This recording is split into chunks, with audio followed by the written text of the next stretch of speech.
Pemirsa, seorang guru besar Fakultas Farmasi Universitas Gadjah Mada Yogyakarta diduga terlibat kekerasan seksual kepada belasan mahasiswi. Modusnya dengan mengajak korban melakukan bimbingan tugas akhir di rumah sang dosen.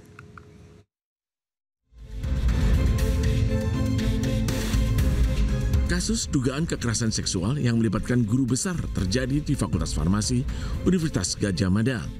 Pelaku diduga seorang guru besar bernama Edi Meyanto. Korban berjumlah 13 orang mahasiswi.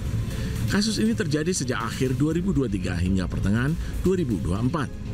Modusnya mengajak korban melakukan diskusi, bimbingan tugas akhir, hingga kegiatan lomba di rumah pelaku.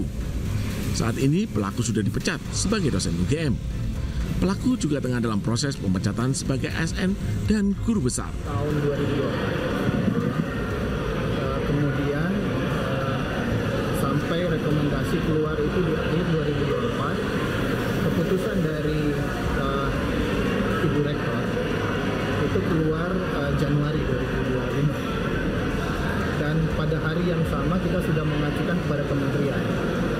Namun di pertengahan bulan Maret itu ada keputusan menteri yang mendelegasikan pemeriksaan untuk pelanggaran disiplin kepegawaian yang hukumannya sedang sampai berat itu didelegasikan ke pimpinan perguruan tinggi. Saat ini pihak UGM tengah fokus melakukan pendampingan kepada para korban karena sebagian belum lulus dari kampus. Dari Sleman, Yogyakarta, Heru Trijoko melaporkan.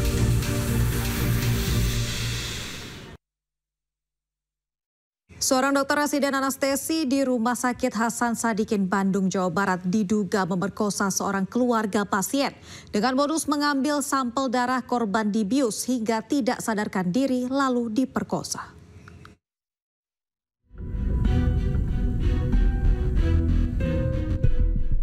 Kasus pemerkosaan yang diduga dilakukan seorang dokter residen anestesi pertama kali diungkap akun Instagram @ppdsgramm. Dalam unggahannya diceritakan alur kejadian di mana seorang pasien laki-laki yang ditemani anak perempuannya tengah dirawat di ICU. Korban saat itu hendak diambil sampel darah untuk orang tuanya yang memerlukan donor sebelum operasi. Lantaran tidak memahami proses yang dilakukan, korban pun hanya mengikuti arahan dokter. Korban kemudian diarahkan ke gedung kosong untuk mengambil sampel darah. Di lokasi, korban ternyata disuntik bius hingga tidak sadarkan diri. Setelah tersadar, korban merasa sakit tidak hanya di bagian tangan, tapi juga nyeri di bagian kemaluannya. Korban pun akhirnya meminta visum dan melaporkan kejadian yang dialaminya ke pihak berwajib. Sementara itu, pihak Rumah Sakit Hasan Sadikin Bandung belum memberikan keterangan terkait peristiwa ini karena masih dalam penanganan kepolisian. Dari Bandung, Jawa Barat, Billy Maulana Finkran, iNews melaporkan. Universitas Padjadjaran telah melakukan pemutusan studi terhadap dokter PPDS anestesi yang terjerat kasus pemerkosaan. Unpad pastikan yang bersangkutan tak lagi tercatat sebagai mahasiswa dan tidak dapat berkegiatan di lingkungan kampus maupun rumah sakit. Tentu Unpad dalam hal ini tentu merasa prihatin terhadap kasus ini, dan secara umum Unpad tidak akan mentolerir segala macam bentuk pelanggaran hukum dan pelanggaran norma yang ada di Universitas Padjadjaran. Kita lembaga pendidikan tentu kita tidak akan sama sekali memberikan ruang bagi terjadinya pelanggaran-pelanggaran berkait dengan apa yang dilakukan oleh mahasiswa baik di tempat kerja, di tempat praktek maupun di lingkungan Unpad secara umum. Sehingga kebijakan ke depan yang pertama tentu kami akan segera melakukan tindak lanjut dalam bentuk pemutusan studi bagi yang bersangkutan, karena yang bersangkutan sudah terindikasi dan terbukti walaupun belum dinyatakan oleh pengadilan sudah melakukan tindak pidana.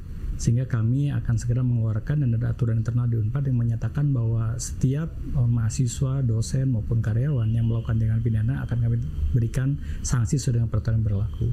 Dan ini akan segera efektif kita keluarkan sehingga mahasiswa yang bersangkutan yang melakukan tindakan tersebut akan kami kenakan pemutusan studi dan sehingga tidak tercatat lagi sebagai mahasiswa Unpad dan tidak dapat melakukan lagi kegiatan baik di lingkungan rumah sakit maupun di lingkungan Unpad.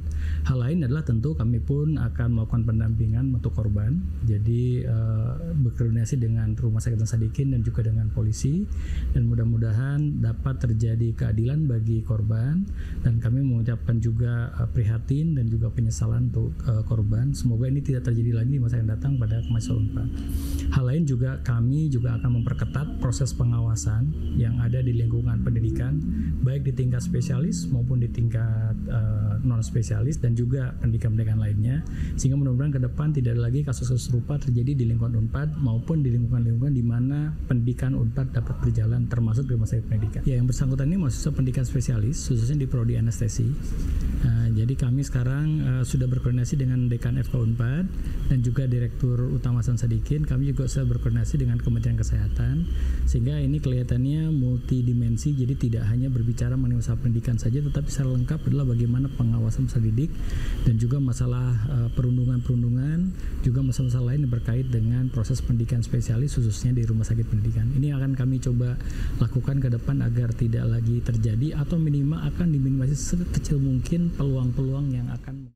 Diperiksa di Inspektorat Kementerian Dalam Negeri Jakarta, Bupati Indramayu Luki Hakim dicecar 43 pertanyaan terkait liburannya ke Jepang. Ayo semalam akan segera kembali.